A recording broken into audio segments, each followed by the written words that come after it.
सिंधु घाटी सभ्यता के विकास का सबसे प्रमुख कारण इनका उन्नत व्यापार था और आजीविका का प्रधान स्रोत भी व्यापार था। और आप अपना पेपर उठा के देख लीजिए, इनके उन्नत व्यापार से क्वेश्चन पूछ लिया गया है। सिंधु घाटी सभ्यता के लोग क्षेत्रीय व्यापार के साथ साथ वैश्विक व्यापार भी करते थे।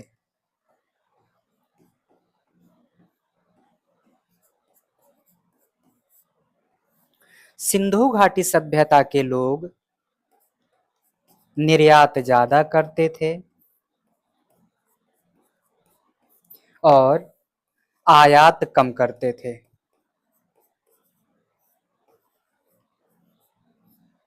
सिंधु घाटी सभ्यता के लोग गेहूं ज्यादा उगाते थे और चावल कम उगाते थे।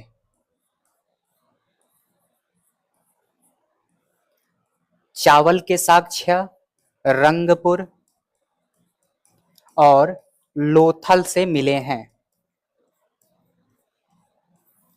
सिंधु घाटी सभ्यता के लोगों ने पाल वाले नौका का विकास कर लिया था।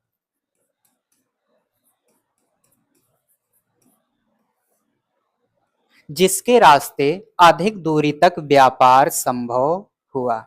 बाकी यहाँ पर जो भी बातें लिखी गई हैं उसको आप स्वयं से पढ़ने का प्रयास करिएगा। आप सभी ने नाव देखा होगा, कुछ इस टाइप का होता है। नाव के आगे के साइड में आप देखेंगे तो कुछ खंभे टाइप का ऐसे लगा हुआ होता है और खंभे के ऊपरी हिस्से पर कुछ कपड़े टाइप का या पल्ली टाइप का या त्रिपाल टाइप का ऐसे बंधा हुआ होता है। इसी तरह के नाव को कहते हैं पाल वाला नौका। तो इसकी बातें हो गई, गेहूं और चावल की बातें हो गई। सिंधु घाटी सभ्यता के लोग माप तौल में 16 के गुणज का उपयोग करते थे। समझ में आ गई बात? तो इतनी बातों को हमने यहां पर जान लिया। गेहूं और चावल के साक्ष्य के बारे में आपको जानकारी होनी चाहिए और यहां से क्वेश्चन पूछा जा सकता है। सिंधु घाटी सभ्यता के लोग कहां से क्या मंगाते थे? यहां से प्रायः क्वेश्चन पूछ लिया जाता है और आप बहुत जगह पढ़ते हैं, आपको मास्टर ढेर सारा कूड़ा करकट लाके इकट्ठा दे देता है और ऐसे में हमने उन सब चीजों से बचते हुए केवल उन्हीं विषय बिंदुओं को रखा है जो आपकी परीक्षा में पूछ लिए गए हैं या जो पूछे जा सकते हैं। अगर हम तांबे की बात करें तो सिंधु घाटी सभ्यता के लोग तांबा गणेश्वर से मंगाते थे, खेतड़ी से मंगाते थे और ओमान से मंगाते थे। ओमान वाला फैक्ट बेहद महत्वपूर्ण है, इसे आप नोट करे रहिएगा। अगर हम चांदी और टिन की बात करें तो सिंधु घाटी सभ्यता के लोग चांदी और टिन अफगानिस्तान, ईरान से मंगाते थे। अगर हम सोने की बात करें तो सिंधु घाटी सभ्यता के लोग सोना कोलार, कर्नाटका के क्षेत्र से मंगाते थे। यह वही क्षेत्र है जहां से अपना रोकी भाई सोना निकालता है। अब हम लोग सिंधु घाटी सभ्यता की मुहरों को पढ़ेंगे और आप सभी को बहुत अच्छी तरह से पता है कि मुहरें सेल खड़ी पत्थर से बनाई जाती थी और यहां से क्वेश्चन पूछ लिया गया है। मुहरों का आकार वर्गाकार होता था, चौकोर होता था, कहीं कहीं पर आयताकार लिखा हुआ मिल जाएगा और आप सभी को घबराना नहीं है क्योंकि यह भी सही माना जाएगा। सिंधु घाटी सभ्यता की मुहरों से इनके लिपि की जानकारी मिल जाती है। हालांकि इनके लिपि को कोई पढ़ नहीं पाया है।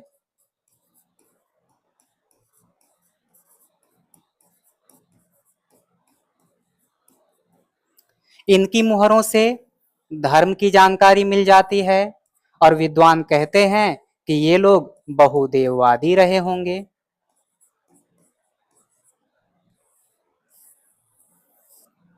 और बहुदेववादी इसलिए कहा जा रहा है क्योंकि ये लोग जानवर की पूजा कर रहे हैं, स्त्री देवी की पूजा कर रहे हैं, पुरुष देवता की पूजा कर रहे हैं, नदियों की पूजा कर रहे हैं, पेड़ पौधों की पूजा कर रहे हैं। इसीलिए विद्वानों ने कहा कि ये लोग बहुदेववादी रहे होंगे। और इनकी मुहरों से इनके व्यापार की जानकारी मिल जाती है और इनका व्यापार उन्नत किस्म का था, ये तो जग जाहिर है। इनकी मुहरों से इनके प्रशासन कार्यों की जानकारी मिल जाती है और ऐसे में कुछ विद्वान कहते हैं कि इनका शासन संघीय रहा होगा। कुछ विद्वान कहते हैं कि पुरोहितों का शासन रहा होगा। कुछ विद्वान कहते हैं व्यापारियों का शासन रहा होगा। और विद्वान इसके पीछे तर्क भी देते हैं। हालांकि उन तर्कों को अभी यहाँ पर जानने की कोई भी जरूरत नहीं है, क्योंकि हम प्रारंभिक परीक्षा को ध्यान में रख के सारी चीजों को पढ़ रहे हैं, सारी चीजों को समझ रहे हैं। इनकी मुहरों से इनके कलात्मकता की जानकारी मिल जाती है। उदाहरण के रूप में आप कांस्य नर्तकी की मूर्ति देख सकते हैं।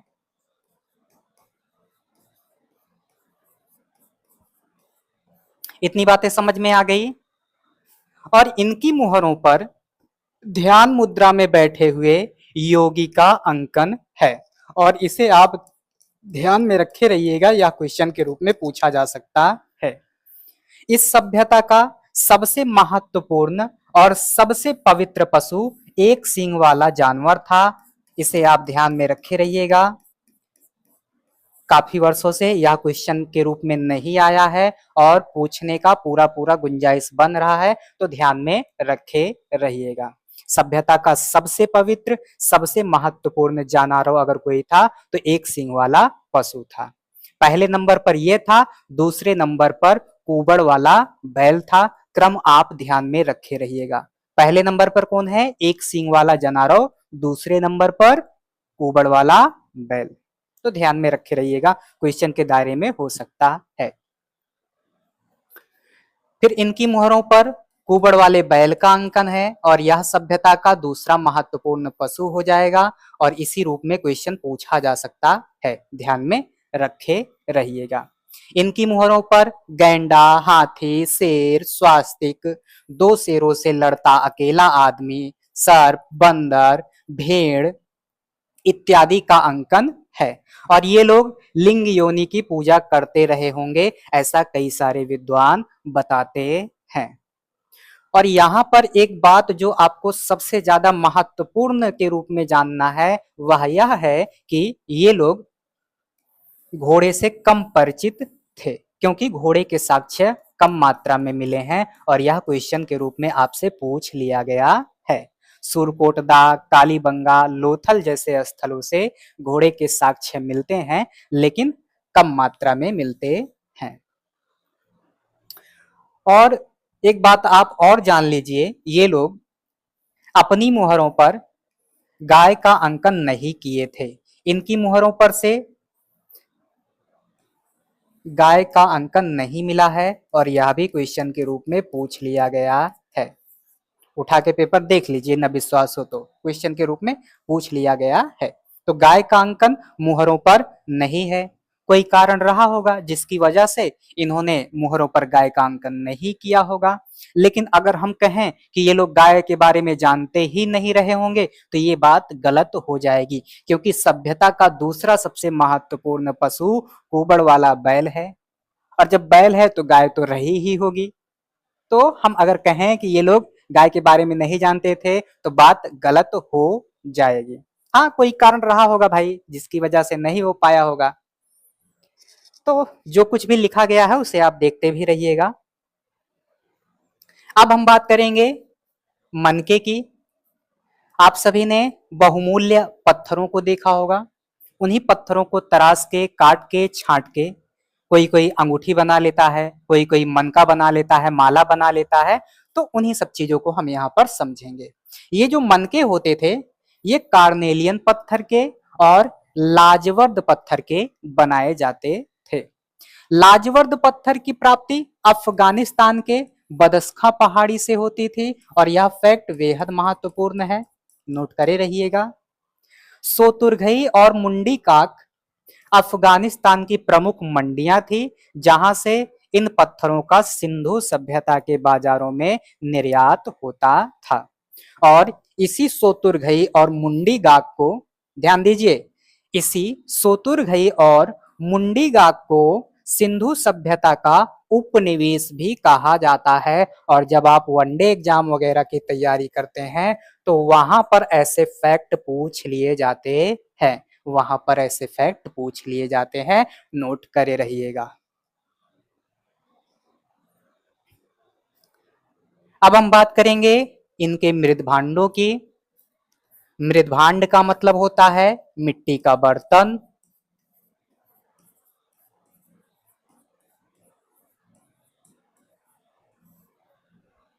ये लोग लाल रंग के बर्तन पर काले रंग की चित्रकारी करते थे। और इस चित्र में अगर आप यहाँ पर देख पा रहे हो तो यहाँ पर एक मृदभांड रखा हुआ है, लाल रंग का है और उस पर काले रंग से चित्रकारी की गई है। आप यहाँ पर ध्यान से देख सकते हैं। अब हम सिंधु घाटी सभ्यता के समाज के बारे में जानेंगे। और बहुत सारे विद्वान कहते हैं कि इनका समाज मातृसत्तात्मक रहा होगा, मातृपूजक रहा होगा। और यह आपसे पूछ लिया गया है और आगे भी पूछा जा सकता है, इसे आप ध्यान में रखे रहिएगा। अब विद्वान ऐसा इसलिए कहते हैं क्योंकि यहाँ से महिला मूर्तियां अत्यधिक मात्रा में मिली हैं और इसलिए विद्वान कहते हैं कि ये लोग मातृ पूजक रहे होंगे, इनका समाज मातृसत्तात्मक रहा होगा। सिंधु घाटी सभ्यता के समाज में 4 टाइप के व्यक्ति रहते थे। पहला आपका भूमध्य सागरियाई हो जाएगा, दूसरा मंगोलियाई हो जाएगा, तीसरा अल्पाइन हो जाएगा और चौथा प्रोटो ऑस्ट्रेलाइड हो जाएगा। तो ये 4 टाइप के व्यक्ति सिंधु घाटी सभ्यता के समाज में रहते थे। और यहां से अभी तो क्वेश्चन नहीं बना है, लेकिन आगे क्वेश्चन बनेगा तो आपसे पूछा जाएगा इनमें से कौन सिंधु घाटी सभ्यता से संबंधित नहीं था। विकल्प ए भूमध्य सागरियाई,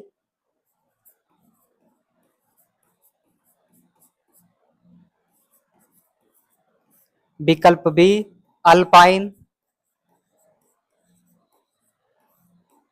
विकल्प सी मंगोलियाई,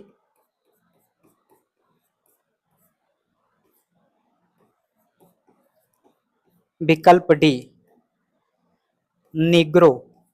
विकल्प डी निग्रो।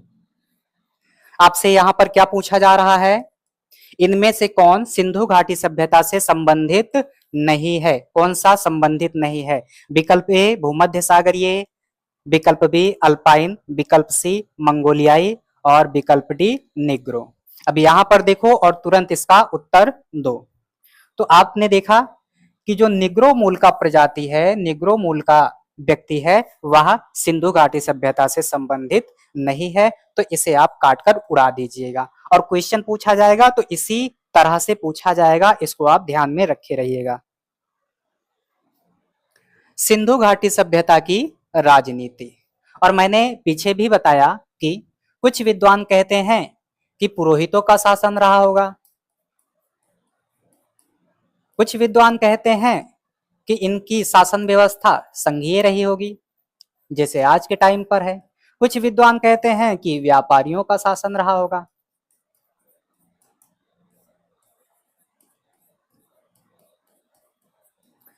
और ये जो व्यापारियों का शासन रहा होगा, ये वाला सबसे ज्यादा मान्य मत है। अगर परीक्षा में पूछा जाए और कहा जाए कि सबसे तर्क संगत मत को स्वीकारिए, तो आप व्यापारियों वाला स्वीकार लीजिएगा। इसको दिया है आर.एस. शर्मा ने, जिन्होंने एनसीईआरटी लिखा था रामशरण शर्मा जी ने। आइए देखते हैं यहाँ पर कुछ लिखा गया है। सिंधु घाटी सभ्यता की राजनीति संघीय रही होगी क्योंकि उत्खनन स्थलों से हथियार कम मिले हैं। हथियार वगैरह नहीं मिले तो विद्वानों ने कहा कि इनकी राजनीति संघीय रही होगी। कुछ विद्वान कहते हैं कि यहाँ पर पुरोहितों का शासन रहा होगा, और इसके पीछे वे तर्क देते हैं कि भैया भवन मिला है और ऐसा लगता है कि पुरोहित का भवन रहा होगा। पुरोहित टाइप की मूर्ति मिल गई है, तो विद्वानों ने कहा कि पुरोहितों का शासन रहा होगा।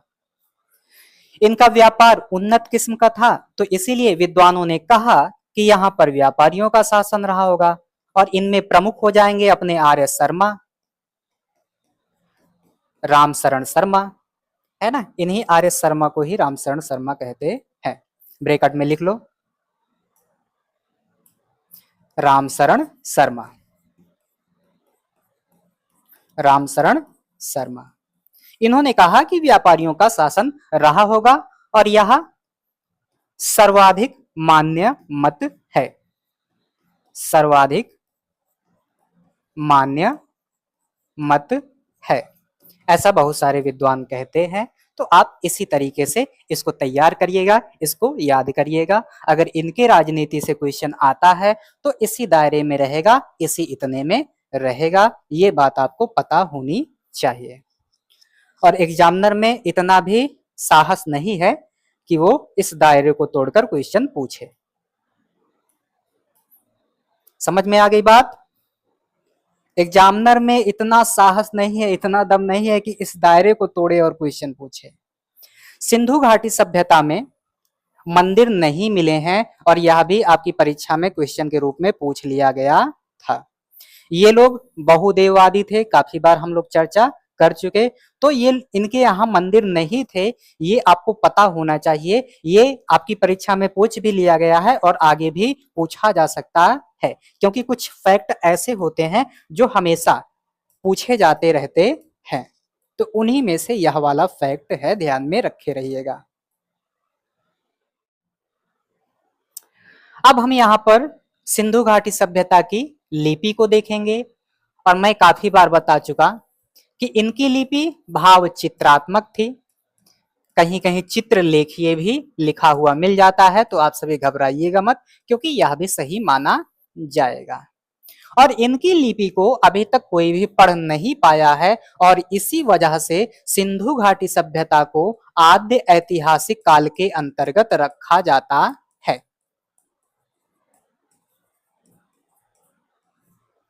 सिंधु घाटी सभ्यता की लिपि को बोस्त्रोफेदन कहा जाता है। क्या कहा जाता है? बोस्त्रोफेदन कहा जाता है। इसकी भाव चित्रात्मक लिपि को लेकर क्वेश्चन पूछ लिया गया है। बोस्त्रोफेदन को लेकर आगे क्वेश्चन पूछा जा सकता है, बोस्त्रोफेदन को लेकर आगे क्वेश्चन पूछा जा सकता है, ध्यान में रखे रहिएगा। बोस्त्रोफेदन का मतलब होता है दाएं से बाएं फिर बाएं से दाएं लिखी जाती है।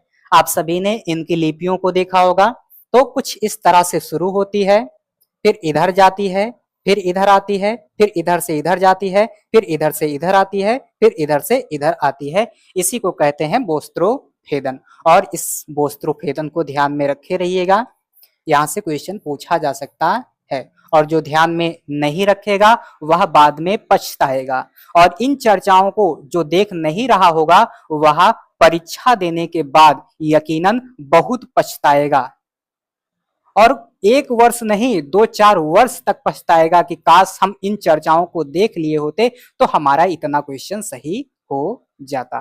तो भैया जो देख रहे हैं वह तो बहुत अच्छा काम कर रहे हैं, और जो इन चर्चाओं को नहीं देख रहे हैं वह आगे चल के भविष्य में पछताने वाले हैं, और पछताए चूकेगा नहीं, यह भी आप जान लीजिए। लिपि का प्राचीनतम साक्ष्य गुजरात के पडरी से मिलता है, यह भी आप ध्यान में रखे रहिएगा। और ऐसा माना जाता है कि शतरंज का आविष्कार भी इन्हीं लोगों ने किया होगा। शतरंज का आविष्कार भी इन्हीं लोगों ने किया होगा। और इससे यह बात निकल के आती है कि सिंधुवासी मनोरंजन भी करते थे। क्या करते थे? मनोरंजन भी करते थे। और कल मैंने आपको क्या पढ़ाया था? चन्नू दड़ो पढ़ाया था। और वहां से मन का निर्माण का कारखाना मिला है, जिससे यह बात निकल के आती है कि ये लोग क्या करते थे? श्रृंगार वगैरह भी करते रहे होंगे। स्त्री और पुरुष दोनों के दोनों श्रृंगार करते रहे होंगे। अब हम यहाँ पर पढ़ेंगे सिंधु घाटी सभ्यता का नगर नियोजन। आप देखेंगे बच्चा, प्रायः नगर दो भागों में बटे होते थे। एक आपका होता है पश्चिमी भाग और एक होता है आपका पूर्वी भाग। एक होता है पश्चिमी भाग और एक होता है पूर्वी भाग। जो पश्चिमी भाग होता था वह ऊंचाई पर बसा हुआ होता था और वह दुर्गीकृत हुआ करता था और यह प्रशासनिक क्षेत्र रहा होगा। और यहाँ पर जो उच्च लोग होते थे वही रहते रहे होंगे। उच्च लोगों का निवास स्थान रहा होगा, ऐसा विद्वान बताते हैं, ऐसा बहुत सारे इतिहासकार लिखते हैं। जो पूर्वी भाग था वह कम ऊंचाई पर बसा था और यह दुर्गीकृत नहीं होता था। आम जनजीवन का निवास स्थान रहा होगा, ऐसा विद्वान मानते हैं। और कौन सा दुर्ग, कौन सा क्षेत्र, कौन सा स्थल तीन भागों में विभाजित है, कौन दो भागों में विभाजित है और कौन एक भागों में विभाजित है, कल की चर्चा में मैंने आपको बता दिया था। और आप सभी ने अगर ध्यान दिया होगा तो आपको आसानी से समझ में आ जाएगा। नगरों का आकार भी कैसा होता था? चौकोर होता था। कैसा होता था? चौकोर होता था। और जैसे मान लीजिए ये सड़कें हैं, ये कोई एक सड़क हो गया, ये कोई एक सड़क हो गया और ये कोई एक सड़क हो गया। और ये सड़कें फिर आप देखोगे, ये कोई सड़क हो गया, ये कोई सड़क हो गया, ये कोई सड़क हो गया। तो आप देखेंगे सड़कें एक दूसरे को कैसे काट रही हैं? समकोण पर काट रही हैं। नगरों का विकास ग्रिड पैटर्न पर किया जाता था, यह भी क्वेश्चन पूछ लिया गया है, आगे भी पूछा जाएगा, ध्यान में रखे रहिएगा। इसके अंतर्गत सड़कें एक दूसरे को समकोण पर काटती थी, ये आप यहाँ पर देख सकते हैं। समकोण वाला भी आपसे पूछा जा सकता है। इतना सब होने के बावजूद भी सड़कें अभी भी कच्ची हुआ करती थी। सड़कें अभी भी कच्ची हुआ करती थी, ये बात आपको पता होनी चाहिए। इसको लेकर आगे भविष्य में क्वेश्चन बन सकता है, ध्यान में रखे रहिए। पहली बार सिंधु घाटी सभ्यता से दो मंजिला घर का साक्ष्य मिलता है। घरों के दरवाजे मुख्य मार्ग पर ना खुलकर गली की ओर खुलते थे। और कल मैंने आपको बताया था कि लोथल से होटल नुमा भवन के साक्ष्य मिले हैं और उस भवन का द्वार मुख्य मार्ग की ओर खुलता था। किस ओर खुलता था? मुख्य मार्ग की ओर खुलता था। और ऐसे में विद्वान कहते हैं कि वह होटल रहा होगा। तो ये गली की ओर खुल रहे हैं दरवाजे, ये आप ध्यान में रखे रहिएगा। और लोथल वाला जो भवन मैंने बताया था उसको भी ध्यान में रखे रहिएगा। ईंटों का विन्यास ये लोग इंग्लिश बॉन्ड सिस्टम के आधार पर करते थे। कैसे करते थे? इंग्लिश बॉन्ड सिस्टम के आधार पर करते थे, ये आप ध्यान में रखे रहिएगा। बहुत ही सिंपल, बहुत ही आसान है, लेकिन आप इस तरह से देखोगे तो बहुत कठिन लग रहा होगा। आइए मैं इसे चित्र के माध्यम से दिखा दे रहा हूं, आप तुरंत समझ जाइएगा। ये यहाँ पर ईंटों की जुड़ाई आप देख रहे हैं। आज के टाइम पर आपने ईंटों को जोड़ते हुए देखा होगा, ऐसे ही तो जुड़ाई होती है। इसी को कहते हैं इंग्लिश बॉन्ड सिस्टम। क्या कहते हैं? English bond system. तो देख लो भैया, यहां पर भी देख लो, ये इंग्लिश बॉन्ड सिस्टम है। यहां पर भी ये देख लो, ये इंग्लिश बॉन्ड सिस्टम है। समझ गए? सबने समझ लिया? बहुत लोगों को लग रहा है हाय राम ये तो बड़ा आसान है, ये तो चुटकियों का काम था, चुटकियों से भी कम का काम था। और यहाँ पर लिखा आपने इस तरह से देखा तो आप घबरा जाते हैं। आंगन के चारों ओर कमरे हुआ करते थे। जैसे मान लीजिए एक ठो अंगना है, इसके चारों तरफ कमरा बना दिया जाता था और आंगन में प्रायः कुआं होता था और छोटा मोटा स्नानागार हुआ करता था। क्या हुआ करता था? कुआं होता होता था और छोटा मोटा स्नानागार हुआ करता था। घरों में जो है खिड़कियां प्रायः नहीं होती थी। घरों को देखोगे तो प्रायः उसमें खिड़कियां नहीं होती थी। आपने अगर पुराने घर को देखा होगा तो आप उसका स्ट्रक्चर देखेंगे तो सबसे ऊपरी हिस्से पर खपड़ा रहता है, जिसे कहते हैं खपड़ैल घर। तो ऊपरी हिस्से पर एकदम एकदम ऊपर खपड़ा रहता है, खपड़े के नीचे माटी बिछाया रहता है, माटी के नीचे बांस की कैनी सरकंडा वगैरह बिछाया जाता है। फिर उसी के नीचे एक कोठा टाइप का होता था, छुपा हुआ घर होता था और फिर कोठे के नीचे वाले भाग में मोटी मोटी लकड़ियां लगी हुआ करती थी। कोठे पे चढ़ने के लिए सीढ़ी वगैरह बनाया जाता था। तो कुछ इस प्रकार से सिस्टम था। आपने पुराने टाइम पर अगर देखा होगा तो आपको बहुत अच्छी तरह से पता चल गया होगा। और आप उस घर में देखते होंगे तो घर में छोटी छोटी जो है रोशनदान टाइप की सामने के साइड में लगाई जाती थी, वो खिड़की नहीं हुआ करती थी। और उसमें गौखा वगैरह बनाते थे ताकि उसमें दीपक वगैरह रख सकें। मैंने तो देखा है, इसीलिए मैं इतना शानदार तरीके से आपको बता रहा हूँ। और जिन्होंने देखा होगा वो तो शानदार तरीके से मन में बिठा लिए होंगे, जिन्होंने नहीं देखा होगा वो तो कह रहे होंगे क्या बता रहा है मास्टर, पता नहीं कहाँ से हवाबाजी कर रहा है, ऐसा था क्या, ऐसा नहीं था क्या, बहुत सारे ख्याल पक रहे होंगे। तो जो भी हो, अगर ना समझ में आया हो फिर से रिपीट कर लीजिएगा, समझ में आ जाएगा। और भैया सुव्यवस्थित जल निकासी थी, नालियां ढकी हुई हुआ करती थी। जैसे आज के टाइम पर आप इलाहाबाद लखनऊ वगैरह के शहरों में देखते हैं तो एक छोटी छोटी नालियां होती है, छोटी छोटी नालियां बड़ी नालियों से मिली होती हैं और फिर पानी को शहर के बाहर कर दिया जाता था। तो सेम इसी तरह का पैटर्न ये लोग भी अपनाते थे। तो कुछ चीजें होती हैं जिन्हें हम अपने विवेक के आधार पर भी समझ सकते हैं, उसके लिए हमें यहाँ पर फैक्ट इकट्ठा करने की जरूरत नहीं पड़ती है। ईंटों की बात करें भैया तो ईंटें पक्की हुआ करती थी। वहीं आप मेसोपोटामिया वगैरह में देखेंगे तो वहां ईंटें कैसी होती थी? कच्ची होती थी, जिसके बारे में मैं बता चुका हूं, कई बार बता चुका हूं। और अगर हम मेसोपोटामिया की बात करें भैया, मेसोपोटामिया मेसोपोटामिया मेसोपोटामिया की ईंटें कच्ची हैं और यहाँ की जो लिपि है वह कीलाक्षर टाइप की है। लिपि कीलाक्षर टाइप की है, कीलाक्षर लिपि कीलाक्षर टाइप की है। इसको ध्यान में रखे रहिएगा। मान लीजिए एग्जामिनर ने कोई गलत किताब पकड़ लिया और उसमें ये वाला फैक्ट देख लिया तो वो तुरंत पूछ लेगा। एग्जामिनर पर कभी भी विश्वास ना करिएगा, भरोसा ना करिएगा। तो ये बातें आप समझ सकते हैं, जान सकते हैं।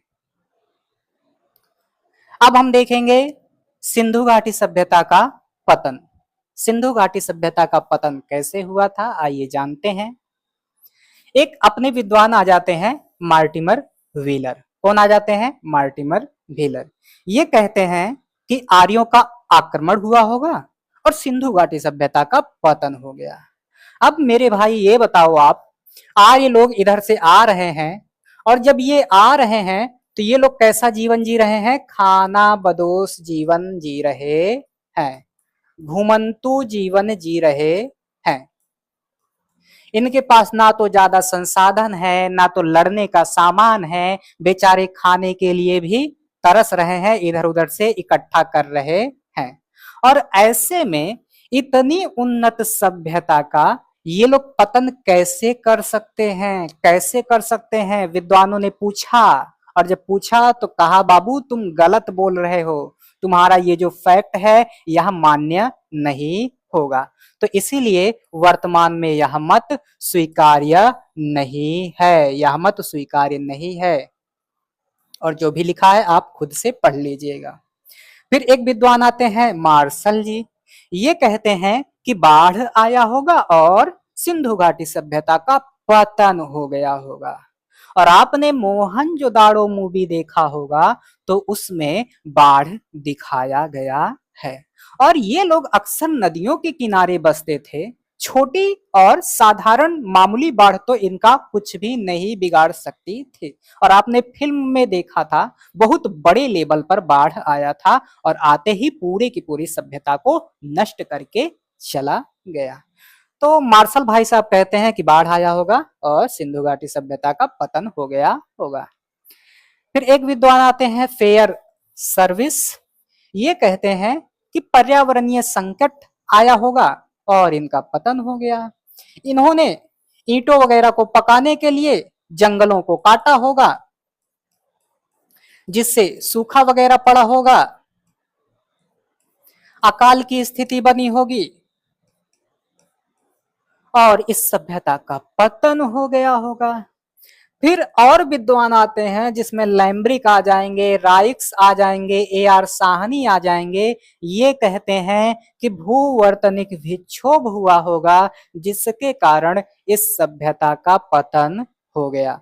तो आप इन उदाहरणों को, इन विचारों को ध्यान में रखे रहिएगा।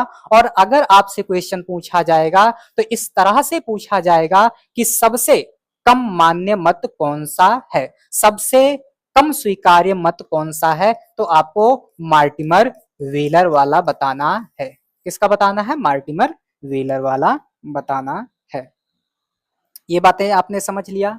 और कुछ विद्वान कहते हैं कि सिंधु घाटी सभ्यता का पतन नहीं हुआ था, पतन तो केवल सिंधु घाटी सभ्यता के नगरीय चरण का हुआ था। जब सिंधु घाटी सभ्यता की नगरीय चरण विनष्ट हो गई तो छोटी छोटी अन्य संस्कृतियों ने इसका स्थान ले लिया। बहुत सारे विद्वान ऐसा भी कहते हैं। तो इन सब चीजों में आपको नहीं उलझना है, जितना मैंने यहाँ पर लिखा कर दे दिया है और जो मैंने कुछ बिंदुओं को नोट कराया है, इसी के रास्ते क्वेश्चन बनेंगे, इसी के रास्ते क्वेश्चन पूछे जाएंगे। और कभी कभी जो मैं बोलता हूं उससे भी क्वेश्चन बन जाते हैं। यहां पर आप देखोगे तो ये कार्नेलियन पत्थर है और यहां पर इस फोटो को काहे लगाया भाई? हाँ हाँ, ये देखो, ये इसके कान पर देखो, ये लाजवर्द पत्थर का बना झुमका है। तो आप समझ सकते हैं कि पत्थरों को किस तरह से काट छांट के, तराश करके हम आभूषण बना सकते हैं। यहां पर आप ईंटों का विन्यास देख लीजिए, इंग्लिश बांड सिस्टम का प्रयोग हुआ है।